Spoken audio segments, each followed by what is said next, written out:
Salut les amis, abonnez-vous à notre chaîne pour nous soutenir. Imaginez, c'est l'été de l'année 1980. Je suis un jeune homme mince et incertain qui vient de fuir l'étroitesse d'une petite ville pour l'énergie vibrante de Berlin-Ouest. J'aspire à quelque chose que je ne peux pas encore nommer, un désir de connexion, d'acceptation, d'un endroit où je peux vraiment être moi-même. Berlin était alors une île, un bastion de liberté, entouré par la grise tristesse de la République démocratique allemande. Ici, dans cette ville de contraste, je cherchais ma place. Je travaillais dans un petit magasin de disques à Schöneberg pour financer ma vie étudiante frugale. Le magasin était un microcosme de la sous-culture, rempli d'oiseaux étranges qui vendaient des disques vinyles et des idéologies à parts égales. Un jour, il est entré dans le magasin. Il était différent des autres. Ses yeux, doux et intelligents, me scrutaient avec curiosité. Il portait une veste en cuir usé et avait une guitare sur le dos. Il s'appelait Klaus. Klaus était plus âgé, peut-être au milieu de la trentaine, avec un sourire qui pouvait chasser la mélancolie de la ville pour un instant. Klaus était gai. Je ne l'ai pas su tout de suite à l'époque, mais j'ai ressenti une profonde familiarité, une résonance entre nous qui dépassait la conversation superficielle sur la musique. Il a acheté un disque de Patti Smith et nous avons parlé de son énergie brute, de son authenticité. Il m'a dit qu'il jouait de la guitare et qu'il était actif dans un petit groupe à Kreuzberg. Moi, qui ai toujours été attiré par la musique, mais qui n'ai jamais eu le courage de prendre un instrument en main, j'ai été immédiatement fasciné. Je lui ai avoué que je rêvais d'apprendre à jouer de la guitare, mais que je n'ai jamais su par où commencer. Klaus a souri. « Je pourrais te montrer, a-t-il dit, si tu en as envie. » Et c'est ainsi que ça a commencé. Une fois par semaine, après le travail, je retrouvais Klaus dans son petit appartement dans une arrière-cour à Kreuzberg. L'appartement était rempli de livres, de disques et d'instruments. La pièce sentait le vieux bois, le tabac et une pincée de liberté. Klaus m'a enseigné les bases, les accords, le rythme, la façon de tenir la guitare. C'était un professeur patient, qui ne se lassait jamais de corriger mes tentatives maladroites. Il ne m'a pas seulement appris à jouer de la guitare, mais aussi la joie de faire de la musique, la libération qui réside dans les cordes. Entre les leçons, il me parlait de sa vie, de ses expériences en tant qu'homme gay à une époque où l'homosexualité était encore entachée de méfiance et de mépris.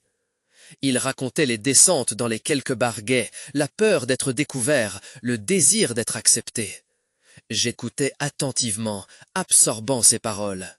Moi, qui ne m'étais pas encore révélé, je ressentais une solidarité croissante, une profonde admiration pour son courage d'être lui-même. Klaus ne m'a pas seulement montré les accords sur le manche, mais aussi les cicatrices que la société lui avait infligées. Grâce à lui, j'ai découvert l'histoire du mouvement gay, les luttes des activistes qui se battaient pour leurs droits. J'ai appris l'histoire de Magnus Hirschfeld, le pionnier de la sexologie, qui plaidait déjà pour la dépénalisation de l'homosexualité au début du XXe siècle. J'ai appris l'histoire des émeutes de Stonewall en 1969, considérées comme un tournant dans la lutte pour les droits des homosexuels. Klaus m'a ouvert les yeux sur un monde dont je ne savais que peu de choses jusqu'à présent. Il m'a montré qu'il était normal d'être différent, que cela pouvait même être une force.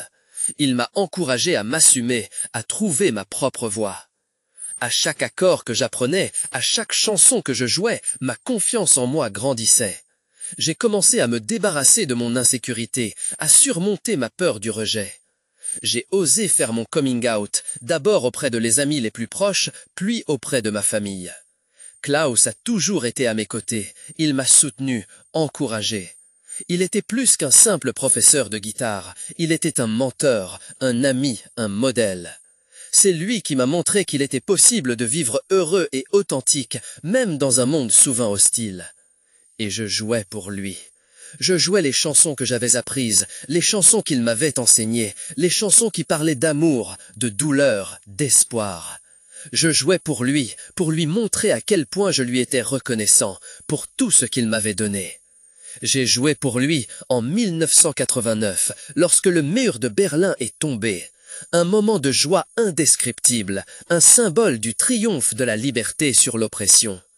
Nous avons joué dans les rues, au milieu de la foule en liesse, notre musique se mêlant aux acclamations de la foule. J'ai joué pour lui, au fil des ans, alors que le mouvement gay remportait de plus en plus de succès, alors que la discrimination diminuait, alors que les droits des homosexuels étaient renforcés. J'ai joué pour lui montrer que son combat n'avait pas été vain. J'ai joué pour lui jusqu'à sa mort en 2015.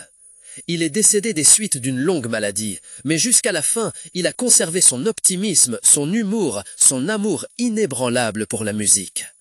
Je joue toujours. La guitare est devenue une partie de moi, une extension de mon âme. Je joue les chansons que Klaus m'a apprises, je joue mes propres chansons, des chansons qui racontent mon histoire, mon amour, ma gratitude. Je joue pour lui, car sans lui, je ne serais pas la personne que je suis aujourd'hui. Il ne m'a pas seulement appris à jouer de la guitare, mais aussi à vivre. Il m'a montré qu'il est important de s'assumer, de se battre pour ses droits et de ne jamais perdre l'espoir d'un monde meilleur.